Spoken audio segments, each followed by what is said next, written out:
The goal of this video is to give you a clear idea of how to form a good student learning objective, or SLO, and how to execute that SLO in your classroom. One of the biggest misconceptions about the SLO is that it needs to be a singular skill or piece of content knowledge that you hammer into your students over the course of the class. Of course, every teacher knows that approaching learning like this would really limit the scope of what you teach and how you assess your students. The goal of the SLO is not to narrow the scope of learning, but to just come up with a singular direction that everything in your class is moving towards. Think of it like a theme that everything builds up to. For example, I tell my students on the first day of class that every work in American literature needs to be understood in some sort of context dealing with the racial dynamics that existed in America at the time. Then, throughout the class, I discuss how that principle applies to the author, the characters, and the ideas set forth in whatever we're reading. That overarching idea about race is the theme behind my SLO, and it shouldn't narrow the scope of what we're covering.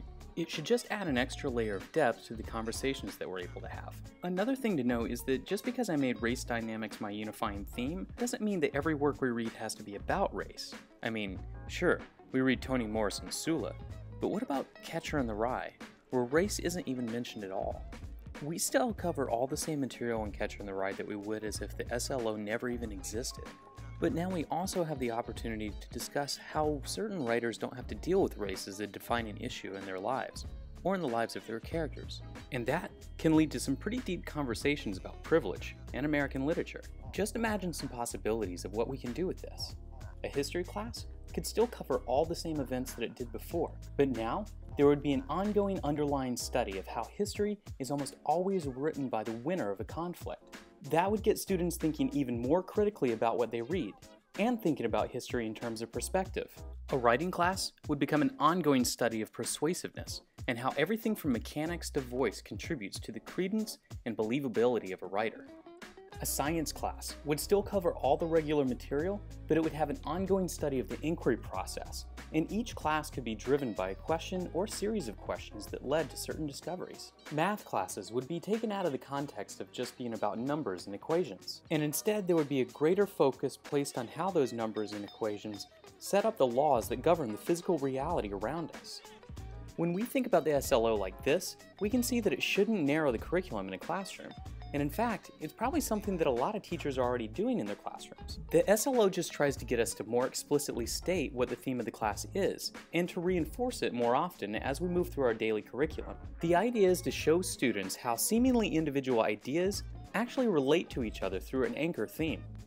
Now that we have a better understanding of how to thematically frame the SLO, let's take a look at how to plan for it. There is an SLO technical and planning document that's designed to help you organize your approach. Ask your administrator or ES specialist if you have trouble finding it. Setting up your SLO is a 4-step process, and we're going to do it using a backwards planning technique. The first part is to restate the SLO in a way that makes it a solid outcome, rather than just a thematic idea. When I restate my SLO in EduSpeak, it sounds something like this. Students will be able to apply a race-based interpretive understanding to a work of literature, taking into account the author's background and perspective, and the race dynamics in the time in which it was written. An SLO for Algebra 2 might sound something like this. Students will be able to construct and compare linear and exponential models, use the models to solve problems, and explain the meaning of the quantities and variables they use in the context of real-world situations. Did you catch that students will be able to part at the very beginning? That's what makes your SLO take a step in the direction of having a solid outcome. Let's take one last look at an example from a K-6 special education classroom. Students will apply knowledge and skills of verbal and nonverbal language to communicate effectively in various situations, one-to-one, small group, with peers and adults, and in community setting, and for a variety of purposes. Now, this may seem like a departure from the thematic style that we used for the algebra and literature class, but it's not really, because everything starts with student needs. I asked myself, what do my students need from an American literature class? And my answer was that they need to understand it from a cultural perspective, or point of view. That led to my theme. In this case, what do special education students need most from their K-6 education? Well, this teacher answered that they needed communication skills. So, communication becomes the theme for the class. Communication is key, and that idea drives this SLO outcome. Whether you are dealing with an intellectual concept that ties content together, or a theme that ties skill sets together, what you want is to find that single thread that weaves in and out of the content within your class. Now for step 2. Once you know what your SLO outcome is going to be, you want to design an assessment that's capable of evaluating that outcome. You know your end goal for the course is student mastery of the SLO, but how do you show that? How do your students prove that? Now, for my class, I decided that my students would have to show mastery through an essay. But here's the thing, you get to decide what the assessment is going to look like. Will it be through a science experiment that demonstrates the inquiry process? Maybe it'll be through a class presentation on a constant theme throughout history. It could be by testing on a series of skills that contribute to a bigger idea, or by writing a magazine article that blends narrative and journalistic writing styles. The choice for how your students will demonstrate mastery is up to you. Of course, there are certain guidelines for the rigor and relevance of your assessment. Assessments need to be of a high quality. A multiple choice test in an expository writing class is neither rigorous nor appropriate for the demands of the class. You also want to make sure that your scoring guidelines are clear. In order to learn more about this, you want to take a look at the rubric for rating the quality of student learning objectives. This document provides a checklist that will help you make sure that your SLO and its assessment are both solid. It's important to understand that your SLO shouldn't be the end-all be-all for your class. There's still a lot of other material that I'm going to cover in my class, and my students are still going to get tested on it. So the SLO isn't the only thing we learned, it was just the one thing that helped me tie the course together. Okay, that's it for step 2. Once you know what your summative assessment is going to look like, you want to start designing your formative assessments. What kind of formative assessments are going to help build your students up to completing the summative assessment at a high level?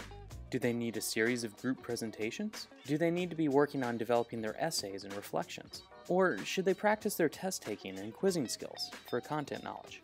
These formative assessments are where you're going to be collecting your data, so it's very important that they're all aligned to standards that are also aligned to your SLO. Now that we know what both the summative and the formative assessments are going to look like, we can figure out the instructional strategies that we're going to use in the classroom day to day.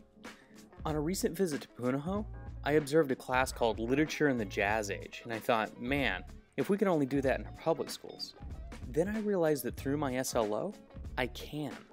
My decision to focus on race dynamics lent itself to the integration of music as a way of telling the story of race in America. Well, who's that riding? I had my students listen to old vaudeville and slave hymn-inspired music that later became the soul of the 20s, 30s, and 40s. That helped my students connect better with what it was like for the Jim Crow era community that was depicted in Toni Morrison's SLO.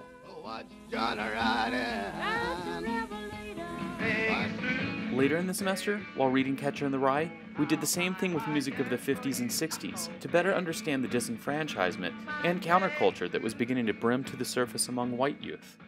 In order to make listening sessions work for my class, I had to make sure that they contributed in some way to mastery of the formative and summative assessments, and that my other instructional strategies supported them. After the listening sessions, my students would engage in a whole class discussion, during which they would also take notes. Then we continued on with our reading of Sula by Toni Morrison, breaking occasionally to talk about concepts in the text. Periodically, students would break to write personal reflections about something that they realized from the music or from the reading that they hadn't before. At the end of the week, students were given 2 essay questions. One of those questions they were to answer in a small group, and the last one they had to answer individually. Those were the instructional strategies that I decided I would use in my classroom. Every few cycles, students would answer a capstone essay that would close out a chapter or section of reading, and those served as my formative assessments. My formative assessments prepared my students for their summative assessment, in which they put their race-based critical reading skills to work on a piece of their choosing. And that assessment was evaluated for mastery of the student learning objective. Good luck, and I hope this video helped you understand the SLO better as you move forward with planning your class for the next school year. Well, who's that riding? Who's that riding? Who's that riding? Hey, for God, the sapling, tell me what's John riding?